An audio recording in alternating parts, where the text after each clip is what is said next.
Hi, I'm Foxx Chat, your host with the most fur, here with another episode of something. Actually, this is a brand new segment of Foxx Chat, where, yeah, let's just call it that for now. Anyway, um, prophecies of the Foxx Chat, or philosophies. That's a good word, philosophy.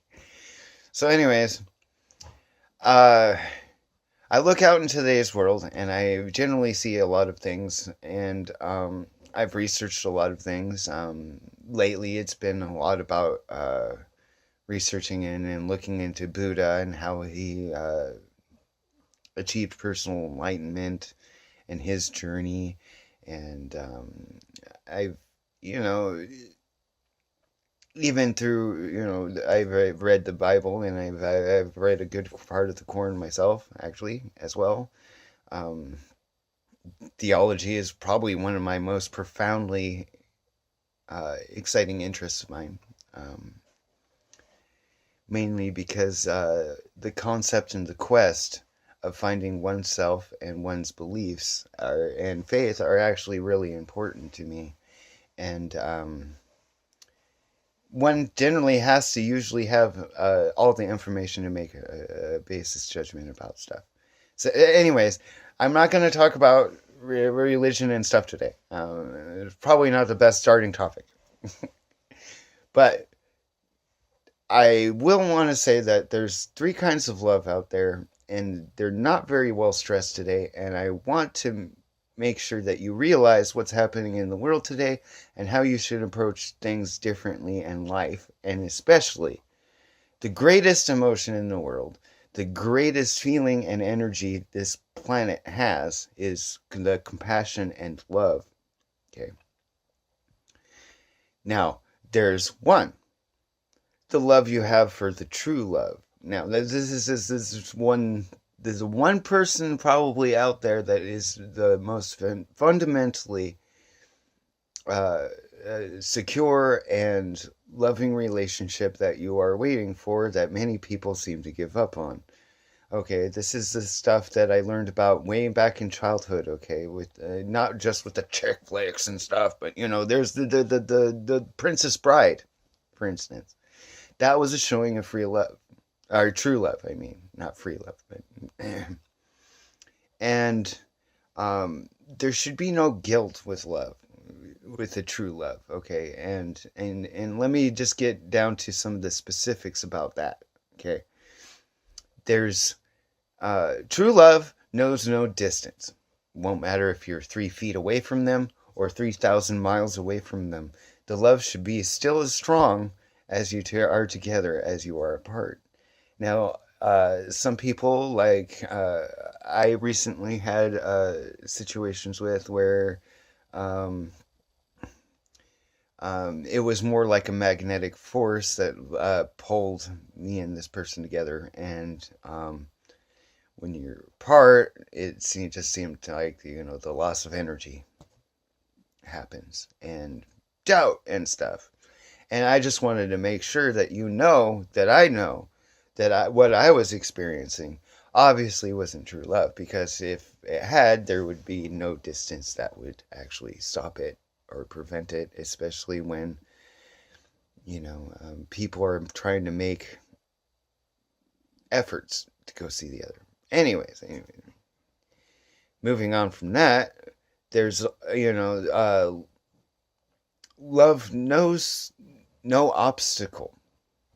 True love knows no obstacle, meaning that no matter what bump in the road comes about, no matter what hardship you're going through or what kind of things you're dealing with inside, or, what I'm saying, okay?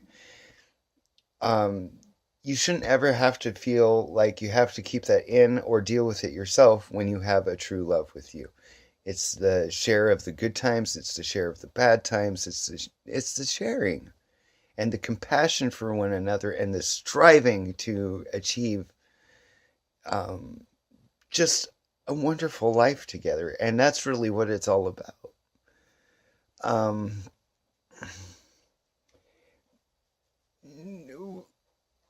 basically, we all know what true love is. I mean, most of the 80s movies, books, romance will all tell you that stuff. And a lot of people, I believe, gave up on that prospect because they've been hurt or because they've been mistreated so many times. And you shouldn't let that inner fire of yours out. You should always seek that true love. And don't settle for anything less. It's not fair to you, and it's not fair to the person that you may be with. Anyways, love knows no deceit. True love will never cheat on you. Ever. They won't find a reason to.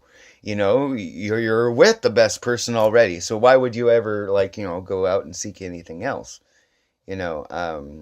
If it's a physical attraction, there's always, porn, and maybe, partners can get into the same kinds of stuff together, and then it only really enhances the relationship and doesn't, make you feel guilty, I'm just saying.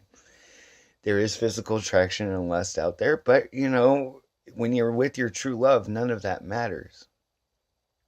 Because when you're with your true love, it's not about the lust or the sex. It's actually about the pure togetherness.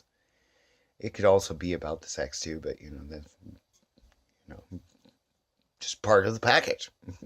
Anyways, so now going into the second part of love, because we could talk about true love all day and how the world seems to neglect this idea, but the brotherly and sisterly type of love, or family love, is the second one that I wanted to discuss. You love your children, you love your dog, you love your friends, but you don't, love, your friends or your dog, or at least I hope not. So, in that respect, you should always show the utmost compassion and respect for those you care about. Because if you're not, you obviously don't care about them as much as you claim. Okay? Family should, yes, generally come first because, family's been there since you were young and knows who you are inside and out. Sometimes they can see things in you that you don't exactly like or not forgive things that you've done in the past, but you got to be the one who actually is the one who forgives yourself for all of that. And if they can't forgive you, well, that's kind of up to them. Which brings us to our third one. Our third type of love I want to discuss before, time runs out, is that self-love. Self-love is most fundamentally important one of them all. Beyond true love, which is the most amazing thing ever, I hear.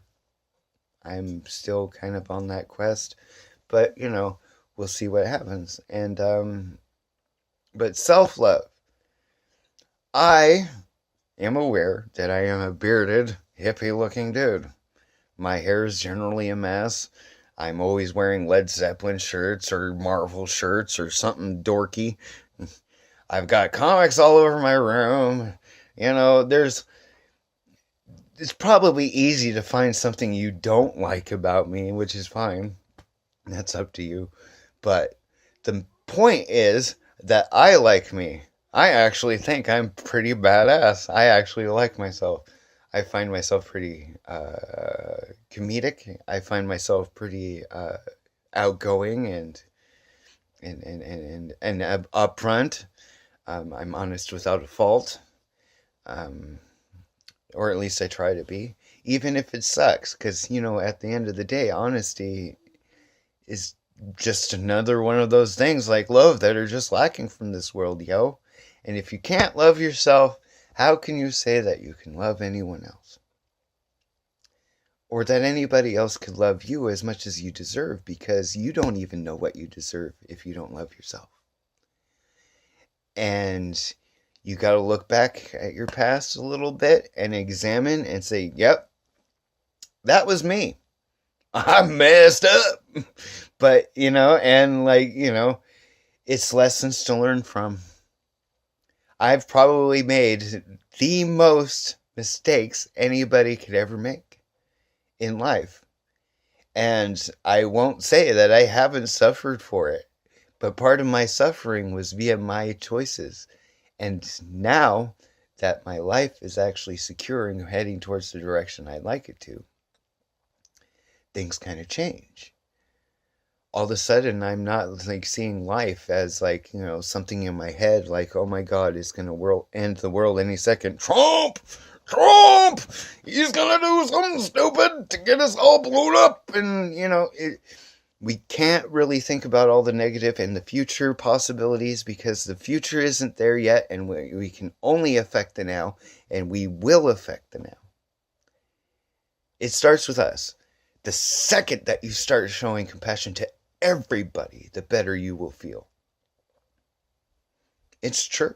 Just compassion. You don't have to be like, hey, baby, give me some of that sweet stuff, Don't be a creep. Okay? But be friendly to people. If you see somebody who needs help, help them. Worked for Buddha. In fact, many monks spend most of their lives without actually ever growing or any of their own food or purchasing any of food by themselves. They actually require themselves to depend on the kindness of strangers to survive. And I really, really thrived on that idea and concept. Not so much that, to be a bum, but to have that kind of self-meekness to be able to say, you know what? It should be about survival through togetherness, not survival of the fittest, because you know what survival of the fittest leads to? Just one lonely person. Only compassion and love can save the world. Only the light can defeat the darkness, and no matter the smallest of light, it can illuminate the darkest of rooms. So this is Foxx Chat saying, don't let your inner fire out. And I hope to have more discussions like these in the future. Hope I was entertaining. Peace!